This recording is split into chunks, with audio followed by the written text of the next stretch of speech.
Hey guys, and welcome to another episode of the Grounded Masculine podcast with me, your host, Finn McKenna Fox.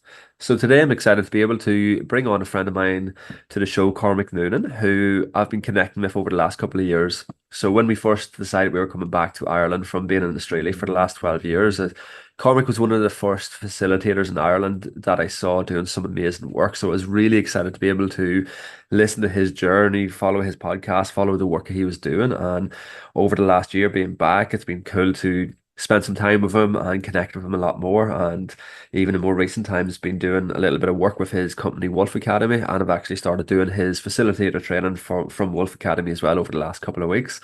And yeah, like it's cool to have sit down, have a beautiful conversation with Cormac to share a little bit about his journey. But I think it was more important, like this conversation, like it really went into speaking to the guys of Ireland, speaking to the guys who are listening to the show who are newer to this work.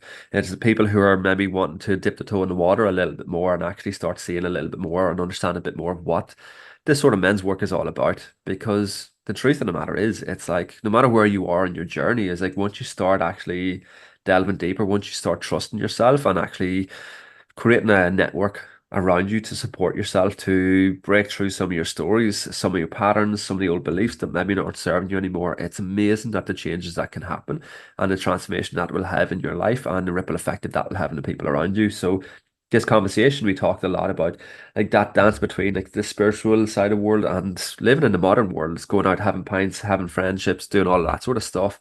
And there's some other really cool things that we talked about, the fear of regret and really going after that past and working on yourself to be able to step into that best version of yourself. So I do believe you're going to get a lot of value from this episode. And as always, if you have any questions, feel free to drop me a message and I'll share some details of Cormac's work in the show notes and stuff as well. And as always, remember, nothing changes until you change. Thank you. Awesome. Welcome, Cormac, to the Grant Masculine podcast. Stoked to have you here. Yeah, thanks, Finn. Delighted to be here. Yeah, so let's get straight into it. So, one of the first questions I love asking guests on the podcast is, what does being grounded mean to you? Oh, that's a great question because I was literally just grounding myself before this podcast. I was thinking about, I was just thinking about being grounded. So, yeah, for me, there's a few different meanings. One of them, I suppose, would be the first one that popped into my mind when I was saying I was doing it before the podcast would be, I suppose, energetically grounding myself into the earth. And I suppose that's more of like a visualization practice of connecting my energy to the earth. And then the other aspect would be actually physically, going out into the earth and grounding myself with the bare feet on the earth. That Mm. is a practice that I do every morning because I've just found on my journey that I've been kind of moving into deeper into shamanism and different types of energy work, and I find it's very important for me to ground myself, physically and energetically into the earth. And then I suppose the other way of looking at it would be, someone who is so in terms of a man, like someone who would be, solid and connected to their deep masculine, that kind of deeper part of Mm. themselves, and who's able to hold the feminine within themselves, like hold their own emotional state if they're, you know, feeling overwhelmed or whatever it is, they're kind of able to hold that and they're able to hold their partner and their family because they're connected to that, groundedness in themselves. So yeah, there's a few different meanings, and for me anyway, and I think it's a really important place, to start. I'd say is to connect to your own ground, your own depth. If you want to, do anything in the world, or if you want to reach for the sky, you have to, stay connected to the ground first. I love that, man. Like, and yeah, like I love the way like you look at it from the few different sides of it. It's not just one dimensional. It is like it is. It's such a like it's the like the energetic, the physical, as well as just like that deeper masculine. Like it's like that's what the grounded masculine was born on. It's looking and encompassing all aspects of that. So I really appreciate you sharing that, man. Yeah, that's um, I love that you called it the grounded masculine, because I think a lot of people that we see, maybe I don't really like calling it this spiritual world, or I don't know what it's called. It's almost like in quotes at the spiritual community. Yeah, spiritual community. Yeah, and I suppose there's just naturally there's a lot of ungroundedness, and there's a lot of Mm, people who are, I've done it myself in the past, where we're seeking ecstatic states and moving towards the light, or towards the you know kind of angelic realms, but we don't really want to ground and remember that we're human and connect to the earth, yeah. and actually do the things like pay our taxes and all that sort of thing, like that stuff that's maybe not as enjoyable. Yeah. And I listen to Robert Gilbert a lot at the moment, and he speaks about these kind of two forces. There's Lucifer and Ahriman, and people just associate Lucifer with the devil, or we kind of associate with everything is earthly is kind of more connected to the devil, which if it's like connected to that deeper realm or the darker realm, so we kind of reject that, and we always are going towards this light. But actually Lucifer was originally like a light being, and Ahriman was like the dark being, and we're supposed to actually be in the balance between the two. So when we, Mm, if, like, I see a lot of this kind of Luciferic light seeking, and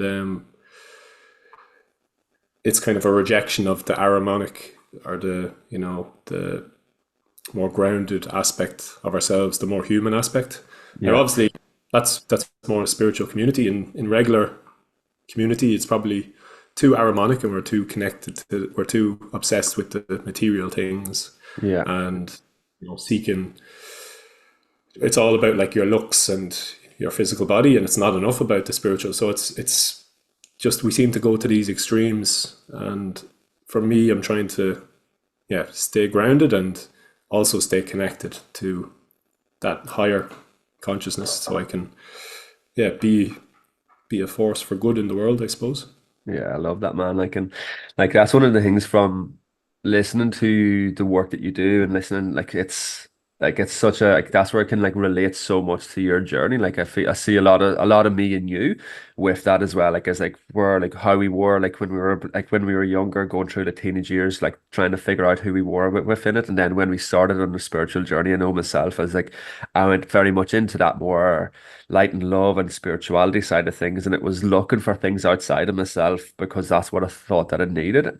And it wasn't until I went full circle with that and went through some hardship within myself when I became a father that I was like, actually, no, like I need to be able to be more grounded in it. It's not about the light and love and positivity and the spiritual. It's like that's an element of it, but it's also being in the here and now and being able to look at the darkness, look at the shadows and embrace that. And that's where a lot of this work really took form for myself over the last number of years, is going deeper into that and embracing that darkness rather than run away from it just to chase the light. And like again, that's where the grounded masculine is. That's what it basically started from. It's like because it is me, it was my journey is like to get grounded in who I am, where I am right now, and how that looks. So I can, yes, tap into the spiritual side, but also look at the realness of life and the realness of fatherhood and being a man in today's society and being able to merge both worlds together. Yeah, and I remember when I think you reached out to me a couple of years ago, probably now, when you were back in Australia, and I listened to a few of your podcasts, and I just kind of got a good feeling of what you were doing as well. As you said, yeah, there probably is similarities in our own journeys, and then I think then when you came to Ireland and I met you, and I just was like, I really like that Finn guy. There was something. I think that's the thing as well. You can feel that energy of people if they have that groundedness, and if they're also open. So I think I could feel that off you. So it's not necessarily what you say or do; it's more the energy that you hold. So Mm.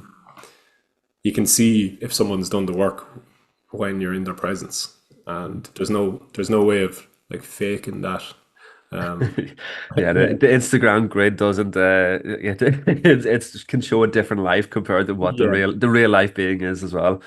Yeah. So I'm always like conscious that Instagram is just, yeah, one side of us, but we need to kind of meet people in person to really get that sense of like what they're like. And it's, yeah, I think I can be a bit judgmental too sometimes. So I need to watch that too. But it's not about judging. It's, well, I try not to be, but it's more, you know, if I'm going to be working with someone, I have to make sure that they're, you know, grounded and Mm, coming from the heart and not from the ego. yeah, yeah, Because, and now there'll probably always be a little bit of ego in there somewhere, but at least the main driver should be your heart. yeah. And I suppose I sensed that with you, and you know, you've done some workshops for us as well with Wolf Academy, and they've been amazing. So it's yeah, it was just great to connect with you, and also why I said I'd come on the podcast because I love what you're doing, and especially the way you have that focus on helping fathers. I'm not a father myself yet, but I probably will be in a couple of years, and like my youngest brother just became a father, and I can, you know, I can kind of just see the change that it's bringing in him, and he's really embracing it. But it's, yeah, and I'm trying to be there for him as well, because Mm. I know it's such a big, you know, transition and rites of passage. And I know you had Diarmuid Ling talking about that kind of stag rites of passage as well, which I find, yeah, is just fascinating. And I'm excited to go on that journey, but not just yet. But Yeah. Yeah, no, I appreciate that, man.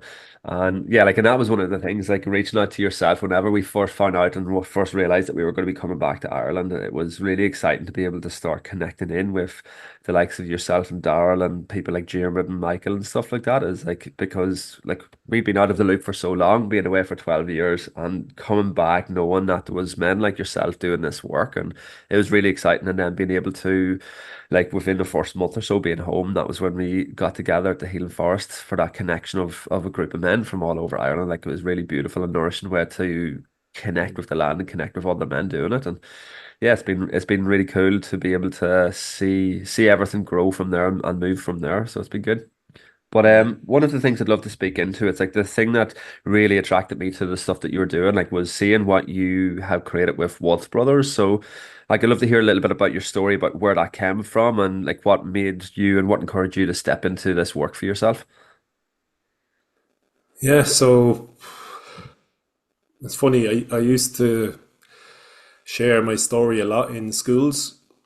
I still do on occasion, but I've kind of stepped away from doing the talks because I think when you kind of tell that story so many times, I don't know, it's hard to sometimes move on because you keep going back to this older version of yourself. And I've changed so much in the last 4 years since, say, Wolf Academy started, where we've gone into schools, that story, I don't even know what story is the true story, or like they're all like, I could tell you like an amazing hero's journey story if I wanted to, about setting up Wolf Brothers, and then I could tell you that it just kind of happened, and I didn't really, you know, come from anything. But I suppose just with that in mind, I'm just kind of, yeah, I'm still in that place of like trying not to attach too much to the story of it. But I suppose for me, when I was younger, I did struggle a lot with confidence and lack of belief in myself. But I was even saying this to I was doing a bit of coaching with a young man, 21-year-old guy, and I said it to him. I was like, he suffered with the same lack of belief, so I suppose that's why he kind of felt drawn to me, work with me. And it's this weird thing where there's this lack of belief in myself, but at the same time, I also believed that I could become anybody. So it was a strange paradox almost. But so it was kind of that lack of belief that I wanted to overcome, and especially when it came to like women and, you know, trying to get. I remember, it's embarrassing nearly to say it, but I remember when I think it was in my first year of college, and I left the all boys school. I went to an all boys school in Navan, so I was just one of the lads, hanging out with the lads, doing everything that the lads did. And I went to college and then started chatting to girls more, or trying to chat to them, and they were like, "What? You know what?" I didn't know what to talk about because they were like, "What are your interests?" And I was like, I don't know, whatever the lads like. But so I just realized I had no sense of myself. I was always just part of this group, and then I kind of felt lost then because I was like trying to like obviously get with some of these girls, and I did some, but I wanted to have this like relationship, and I remember googling how do you get a girlfriend, because I literally was like I just don't know how to do this stuff, and like everyone else seemed to know what they're doing, and yeah, and then I also did this thing where I would like nearly obsess over a particular girl and like fall in love with this girl, but it was all in my own head. Like it was, I'd never say it to her, and then eventually, I remember one girl in my class in college. Like 2 years of obsess, maybe a year or two of obsessing over, her, and then one drunk night I'd said it to her like I love you or something, and she's like what? Oh, we're friends. And I was like, oh, and then like that broke me nearly. So I was just all this kind of turmoil going on in my head that I was afraid to speak to anyone about. I was, I didn't really understand where all these feelings were coming from, and I didn't really have any, I suppose, role models to like look up to, or I didn't have any mentors to go to, and I suppose yeah, that's kind of what started me on my journey of self development. So I started looking into how do you get a girlfriend. Came across a guy, Leo Gura, who I found quite useful. Listened to a lot of his videos of, that whole growth mindset kind of. Then I was like, oh, I can actually change and work on Hmm. myself. And then ever since then, I suppose, yeah, I've different motivations. Maybe now I have a girlfriend, so I'm not working on that. Yeah. Finally made it, but It works. yeah, but I suppose setting up Wolf Brothers, then someone just kind of said to us, we had started Wolf Academy, myself and Daryl, at the start of 2020, going around speaking to schools, and some woman said to us, I think we were on her radio show, and she said like you guys should do a podcast for men, because you're good role models for men. And so we were like, okay, let's do a podcast. So we started Wolf Brothers, and it may have been her idea initially, but I think it was something that was always, it was like she gave us the permission to do it, because I think I Hmm. always did want to do something like that, and really felt a calling to work specifically with men, because I'm a man and I had my own struggles that I knew other men would relate to as well. And yeah, and I also now I feel this, you know, there is a deeper calling from Mother Earth for the men to really step into their power and stand up and do their work on themselves, do their healing, get out of this kind of childlike state, or move from boyhood into manhood, and kind of step up and start taking responsibility for themselves and for the earth and what's going on with the world. Hmm. So yeah, I think I just, whenever I connect back into Wolf Brothers and what that means about the podcast, and now we're even starting to do, I'm looking to do rites of passage for young men next year, and when I do connect into that, I'm like, yeah, that's one of the main reasons I'm here. And I don't think, I was saying before the podcast there to you that I have been having a strange week of like some ideas coming in for things that I'm meant to do. But I think that, yeah, definitely working with men is one of the ones that just keeps coming back very strong. And it's coming from like that deeper place, Hmm. my soul, or coming from the earth of like, yeah, you need to help the men, because I suppose especially for me, men in Ireland, I think we've great potential to really step into that. Again, another term I don't like using is maybe that divine masculine or sacred masculine, but it is that like stepping into our more sacred masculine, I suppose, and yeah, protecting the earth, because I feel like for years, Irish men were kind of, I suppose, colonized, and well, the country was colonized, and Irish men were put down, and we were disempowered, and like we lost our balls in a sense. And you can kind of see that in the culture still, where we are sometimes, we wouldn't be as like assertive as maybe English men. Now I think that comes with pros and cons. There's a niceness to Mm. Irish men too. Like we're funny, we're characters, but there's also a lack of ground and a lack of assertiveness that I come across a lot. I would have had that myself. So I think, yeah, we it's time for us to start to stand up and be like, if things are going on in the government or going on in society that we think are wrong, it's time for us to be like, no, we're not fucking listening to this. We're not doing this. If they're trying to dump waste into the Boyne River, like I was like, I don't care what they do to me. I'll tie myself to a tree. I'll do whatever I need to do to stop. Now I'm not going Mm. to do that straight away, but if it's needed, I'll do it because I have this connection to the land now that it's the mother, the great mother. It's more important than any one of us. So I'll do what I have to do to protect the land, and that's the kind of mentality that I feel we would have had thousands of years ago. And it's time to come Mm. back to that. The mother, like if we don't have the earth, then if we don't protect her, then what are we doing here? So yeah, that's kind of my motivation.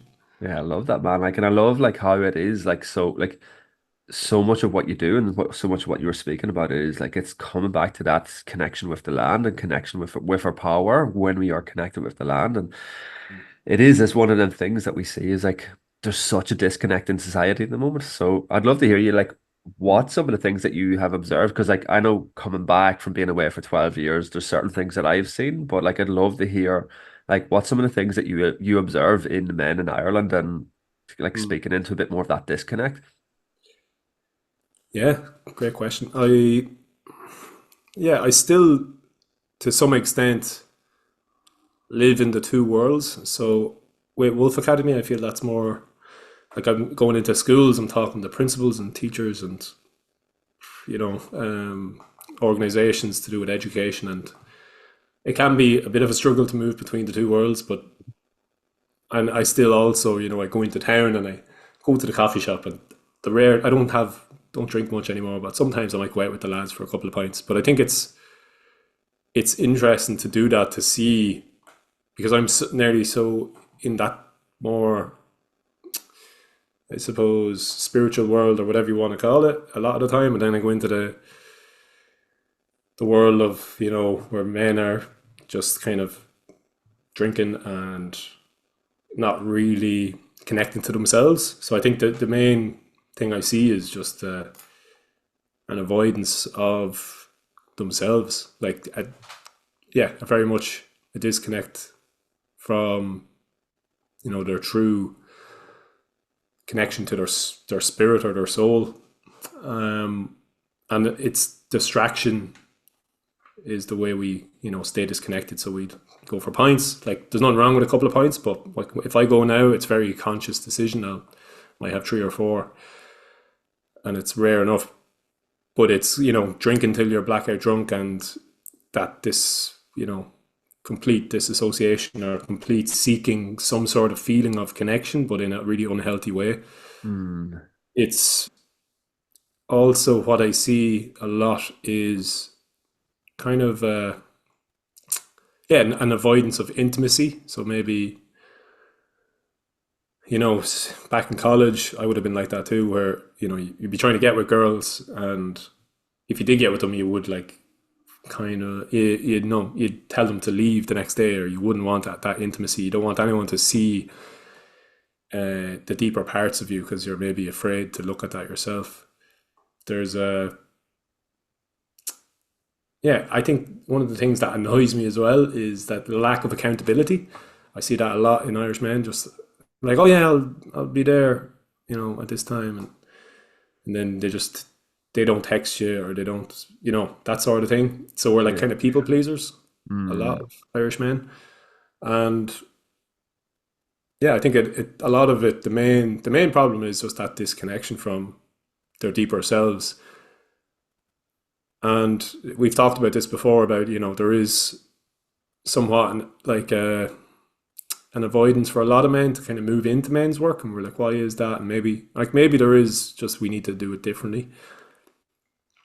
And but like there is that kind of avoidance of their more vulnerable side, that emotional side, Yeah. because they, again, like you hear it a lot, it is probably perceived as a weakness, but we know that it's one of the keys to really unlocking your strength when you actually can tap into that feminine, that more vulnerable side, Yeah. but also being tapped into your masculine side. So I think it's not that men are, there's no toxic masculinity out there. I think we're not masculine enough. Yeah.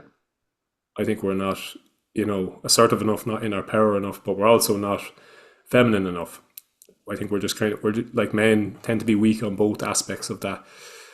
Um, and now it sounds like I'm shitting on Irish men. I think there's lots of good things. Well, like we have lots of great character traits, and obviously this is a complete generalization, but Mm. like there is something I think in Irish men that we do have when we open up to this Yeah. work. We do have a connection to the land that I Yeah. don't think you will find in English men or maybe other people who are maybe coming from colonial societies. I think they're or like if yeah from those societies where they went and conquered other lands. I don't think we have. Sorry, I think we have a deeper connection to this land, Yeah. and even like the GAA and stuff. That kind of I think that has a lot of positives. Obviously, there's some kind of tribalism there too, but at the same time, there is this sense of like place and sense of this is my land, and you go back to like the movie The Field, it's like this is my field. But I think it can be obviously unhealthy if it goes too far, but it's yeah, there is a connection there. So if we do start, you know, getting men back to that connection, I think we could see great things happening in Ireland, like as Mm. an example for the rest of the world. Because yeah, we are just a bit more grounded and humble. I Yeah. think that humility is yeah in like Irish people is really admirable as well.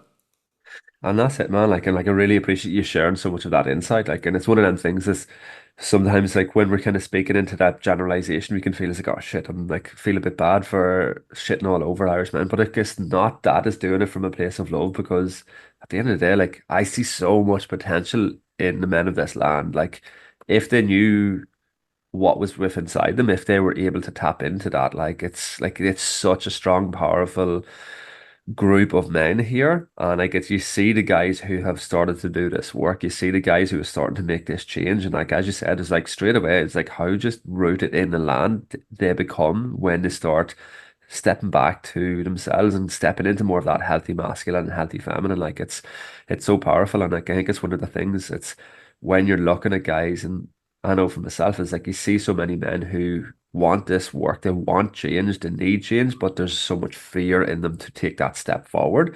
It's you just want to shake them as like take that first step, be one of the leaders, be one of the people that goes there first rather than just waiting for the crowd. And I think that's one of the big things. And like I see it's like it's literally on the tipping edge of it where it's gotta like I can just see in the next couple of years there's gonna be a massive shift Yeah, in this work like and it's huge because there's so much potential there. There's so much potential there for the men to be able to step into themselves and step into their power and who they are. And I think yeah, that was one of the ones that you said lovely. It's like there's no such thing as like that toxic masculinity. It's like we're not man enough, but we're not integrated in our masculine and feminine enough.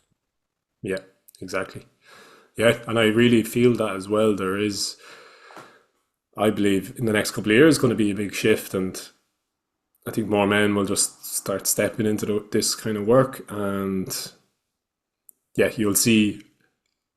I suppose the followers will probably come along then when the numbers get big enough. It will just people like fuck. This is cool. This is Yeah, like I think men are also getting like maybe the same is true for women, but I think men are also getting a bit tired of the just the drinking and whatever. That's the lifestyle. I've seen a lot of my friends that would have drank a good bit and they're kind of like, oh, I'm kind of fed up now, and they're starting to look at other things. They're like, oh, maybe they started doing sea swimming or they started mm, going to the sauna and yeah, going to the gym more, and they're kind of getting into this. Like they're like, actually, I just feel better when I'm not drinking as much. yeah, So I think that's the start, and then you're like, what else is there I can do? And then you're like, oh, you know, I think a lot of it comes from, wanting more for your life. So if you're in some sort of discomfort in some area of your life, or like even if it's financial or if it's relationships, like even if it's, I want to make more money, like I think that's like go for it, like do that, you have that as your motivation. And then you might be like, well, I need to have a clear head, so I'll start going to the gym, and like everything will, naturally get better once you have some sort of goal. Mm, Because I think a lot of the issue is, there is men out there in Ireland who have no motivation and no goals and no vision for their future, and they're just like, what's the point? And just kind of checking out and just playing video games. So it's like yeah, just find something to, yeah, get you started on the journey, and then you can start doing the work on yourself, whether it's the emotional work or stepping into your power more.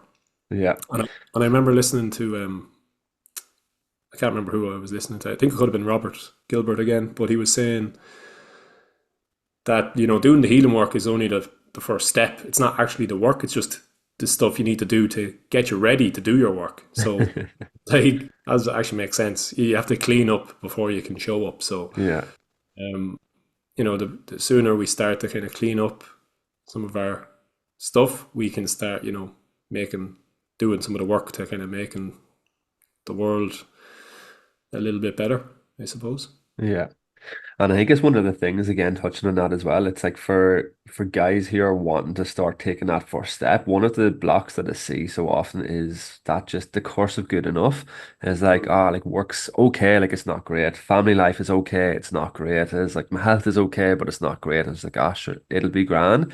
Like Mm, I'd like it's one of them things. It's like doing this deeper work is looked at it's a nice to do. It'd be like, oh, it'd be nice to do that sometime. But then, like, we just get stuck in that for so long, and then time just passes by, and like years have passed, and you're like, I'm still in the same fucking place.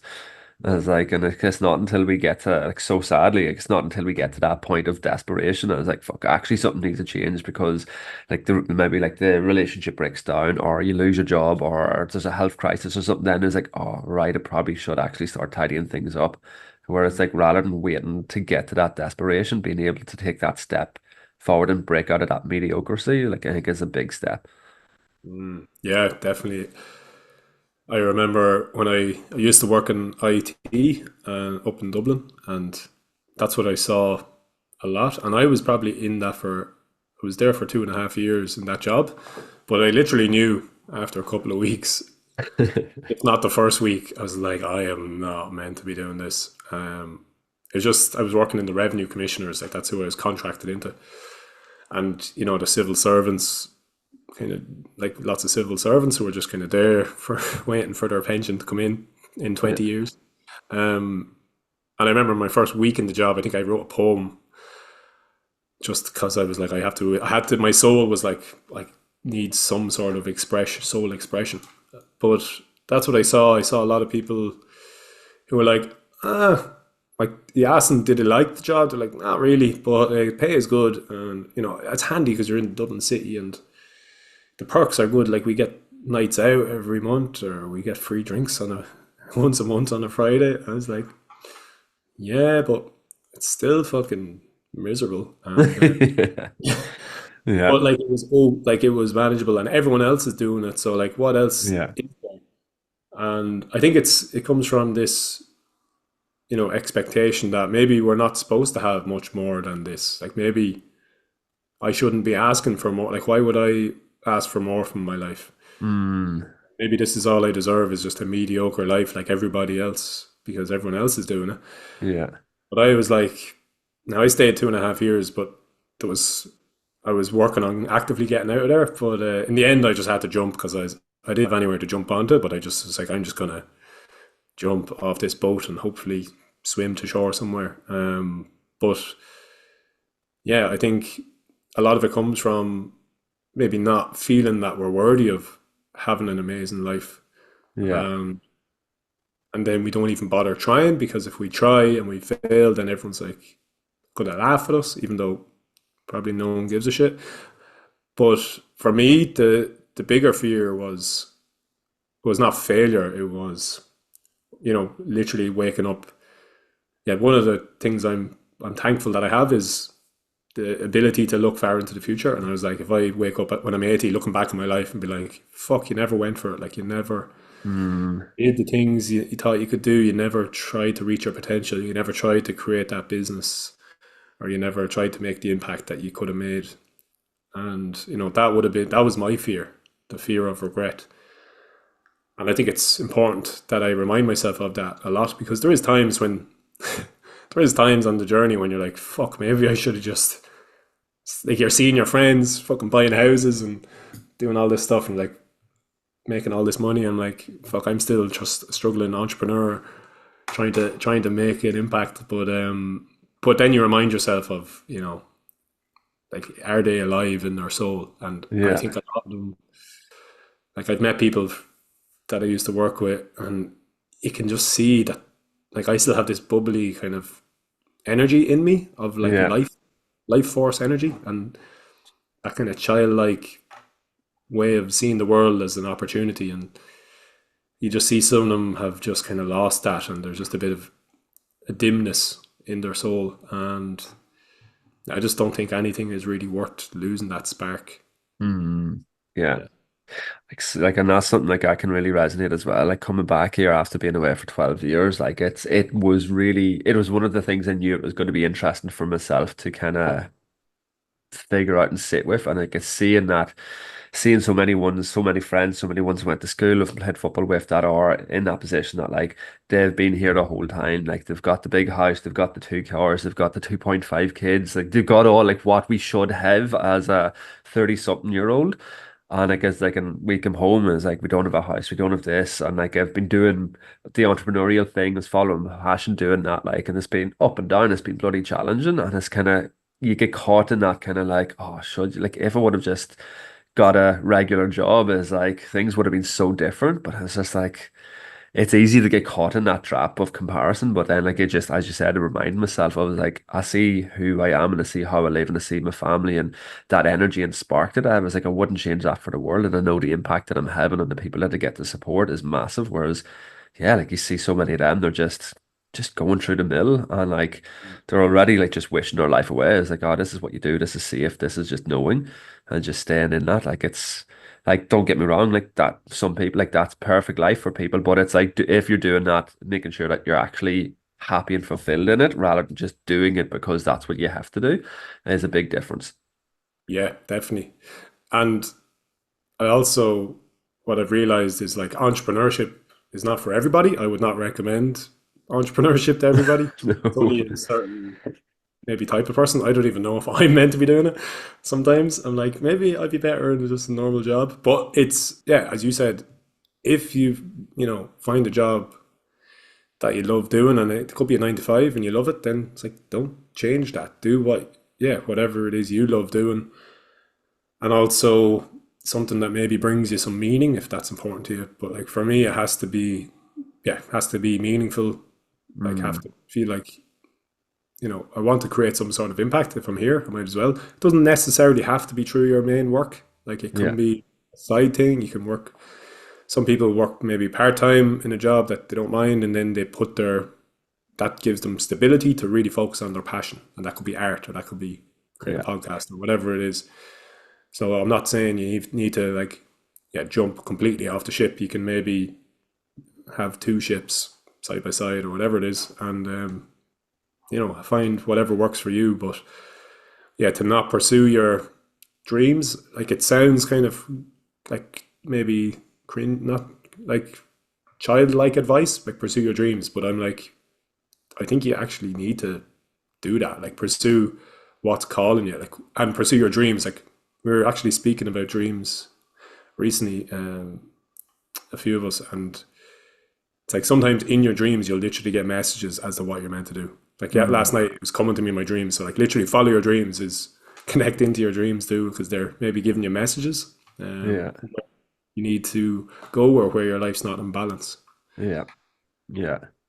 And again, like I think I like a big aspect of that is like that is tapping into more of that grounded, healthy, masculine aspect of ourselves as well. Is like it's like creating a bigger vision for yourself to Mm. stretch yourself and like have something that's sparking that joy, sparking that interest in you, sparking that passion in you again to follow it. Again, as you said, it doesn't always have to be based around like the work that you do. It's like what else that you might be doing outside of work that's keeping that joy alive for yourself. Yeah, definitely. And the other thing as well, what I've realized is that, you know, I used to say, you have a mission and you have to find your mission. And I think that's true, but I feel also that your mission can change over time. Like when I was back working in IT, I set up a non-profit called Pizza Sunday Club. And I felt at the time I wanted to help the homeless. So we were having pizza every Sunday on Grafton Street, and we were having live music, and we built a community around it, and we had people coming down just to chat. And that was like, I was like, this is my purpose. And but then after a couple of years, I realized it's like, okay, maybe this isn't like we wanted to really help people and get them back on their feet and get them out of homelessness. But I realized a lot of them didn't actually really want to change, and it was more me wanting them to change in a way, if you know what I mean, Mm, or me seeing their potential. But again, like we were saying, like you see their potential, but they just aren't ready to step into that. So it did kind of burn me out in the end, even though what we were doing was really beautiful because we were just connecting with them as humans. But for me, I was like, I want to, help people reach their potential. So then I went traveling for a while, and then I came back, and then the mission was like Wolf Academy, like helping the young people. Because if we start there, empower the young people, then they won't go down the road of homelessness. They won't go down the road of addiction if they can connect to themselves. yeah, yeah. Like Gabor Mate says, addiction is, it's the absence of connection. So Mm. I was like, if we can get people connecting at a younger age, then maybe we won't see as many of these societal issues that we see. And that has been my mission since. Like maybe it will change in the future as I change, as I grow. But for now, that's, kind of sticking to that. And I think when you kind of put your flag in the ground, you say, like, this is where I'm going, and you pick your mission, then, the universe will challenge you and throw all sorts of stuff at you to try and throw you off the mission. Yeah. But it's like any good movie. It's, the hero or Frodo has to go to Mordor to destroy the ring. Like it wasn't, it would be a shit movie if he just walked out of the Shire and then he flew the eagles. If he should have flew the eagles, but if he flew the eagles to Mordor and just dropped the ring in and flew back to the Shire, like it wouldn't make much of a movie, and he wouldn't have grown as a person. So, um, I think when you really you set your mission, whatever that is, and you go for it, then yeah, things start opening up and challenges come. But because you have that mission, you can keep going. Mm. Yeah. Yeah, I love it, man. Like, and I love like that. Like with that mission, like it doesn't have to be one set thing and that's it forever. There is like as you change, like and grow yourself, it's gonna change and grow with you. Like again, like and then I've seen that so many times within myself. It's like, but it's always follows the similar path, but just how that looks and feels gets changed depending on where I am and as I kind of move through different levels and layers of myself, like it allows that to kind of work with it as well. So it's cool being able to just trust that and have that guidance to be able to follow it. But yeah, like as you said, like it brings up a lot of shit. It's not an easy path. It's that whole hero's journey. Like it's the hero's journey is not meant to be easy. No, and yeah, sometimes I think like maybe the mission itself isn't actually the important part. It's who you become on the way, and the universe is just giving you these missions to kind of push you in a certain direction, so you grow into who you're meant to be, and then you'll realize in the end that it was all about your journey of development and moving more into love. And I feel my mission has kind of changed from Pizza Sunday to Wolf Academy to even men moving more into men's work now as well. But it's all coming from the same place. It's coming from a wanting and urge to kind of help or connect with people, and coming from that place of compassion to you know help people who are struggling. And I think whatever I do in the future will be the mission may slightly change, but it will always be coming from that place. And the more I connect to myself and deepen into that place of love and compassion, then the more I, can help others. Awesome, man. I absolutely love that. Like I wasn't expecting the conversation to go down this path. And like as we were sharing before, like I love just kind of trusting where the conversation needs to go. Like, but I really think there's a lot of guys listening to this will get them to think about themselves and think about where they are and the choices that they have been making and where have they been pushing the boundaries and where have they kind of been falling back and playing it a bit safe as well. So like I'd love to hope that it gets people to kind of start thinking about things a little bit differently for themselves and look at what they can do to maybe challenge themselves to kind of take that bit of a leap of faith for themselves. Yeah. And I think the other thing for that I found so beneficial, and sometimes I don't have it all the time, but when I do have like a solid group of men around me that I can connect in with and just, friends for the journey. If you think about, I love using Lord of the Rings as an analogy, but like if Frodo was on his own, he never would have made it. He would have, like Yeah, a few times he tried to put the ring on and Sam stopped him, or Sam had to actually carry him at the end because he was so fucked. So yeah, like sometimes your friends are going to have to be there to carry you up that last bit of the mountain. Like I felt like that at times. Like there was a time there I was going to give up on Wolf Academy because I was like, it was like things were changing and I was like, oh, maybe it's not going to work and it's falling apart. And like, it was only for one of my friends was like, you're not fucking giving up now. And I was like, mm, I'll just get a normal job. Like, I need to fucking pay rent and I want to start a family. And he was just like, no, you're not.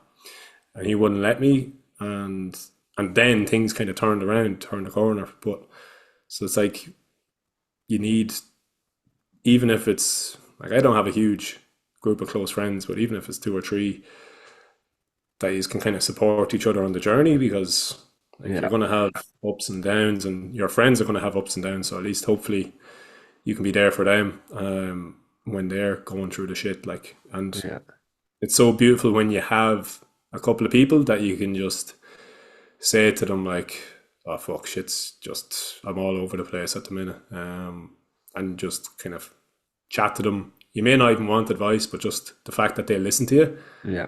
actually take a bit of the weight off. And obviously, yeah, there's men's circles that we do, but I think, yeah, just even having a close group of friends is really, really beneficial as well. Yeah, like oh, it's such a big. That's been the biggest lesson for me in this is like not trying to do it all on your own. Like it's Mm. like times where I try to do it on my own. Like that's where I struggle the most with it. But making sure that I have people in my corner to support me and like that. If it's like I've got some very close friends that I call upon when needed with that, but then having likes of like other like support groups and different coaching groups and stuff. Like it's having people around you to go on this journey together just allows you to move through stuff so much quicker and easier than trying to just go lone wolf in it. Yeah, yeah. The time of the lone wolf is over, huh? Yeah. But I know at the same time there is value in obviously following your own path as the Mm, lone wolf, but then finding people as well to join you. yeah. Uh, and like they don't have to be on the same path as you, but you can all support each other in your individual paths.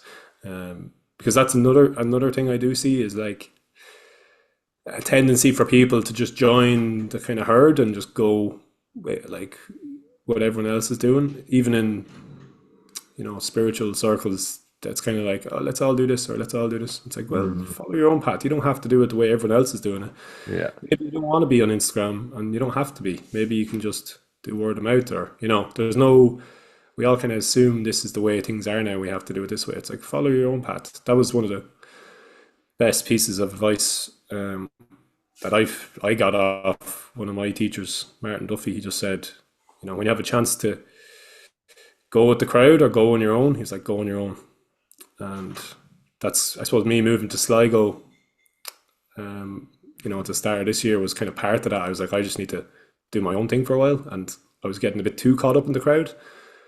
And then you kind of forget then, it's like, what is actually my path? Or am I just kind of, again, am I falling into the going along with what's easy and what everyone else is doing? So, yeah, that'll be it's like to balance that. It's like follow your own path, but then find people who can support you with that. Yeah. Awesome, man. So much insight with that and definitely lots to think about, lots to ponder from the conversation. Like I really appreciate it. Yeah, like I'd love to just mindful of time and stuff like that here as well. I'd love to just finish up if there's looking back on your own journey, if there was like one or two kind of real nuggets of advice that you could give yourself back 5, 10 years ago, what would that be? Oh, 5 or 10 years ago.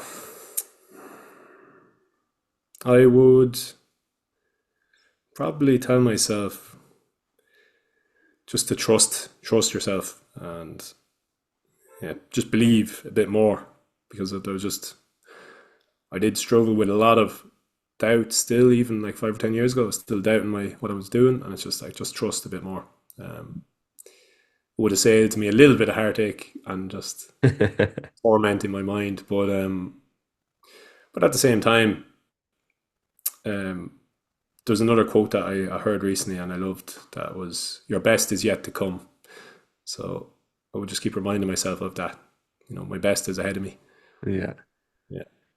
beautiful, man. Really appreciate it. Thank you so much. Yeah. Thanks for having me on, Finn. It was a pleasure. Yeah, and for anyone who's been listening, I'll be sharing some of your details and stuff like that in the show notes for to check out some of the work that you're doing with Wolf Academy, with your podcast. I've been listening to the new series of the podcast. There's been some really cool guests on as well. Yeah. Yeah. Yeah, So we'll appreciate it, definitely man. definitely get you on as well. So do a swap around. Yeah, nah, sounds good, man. Yeah. Awesome. Cheers, Finn.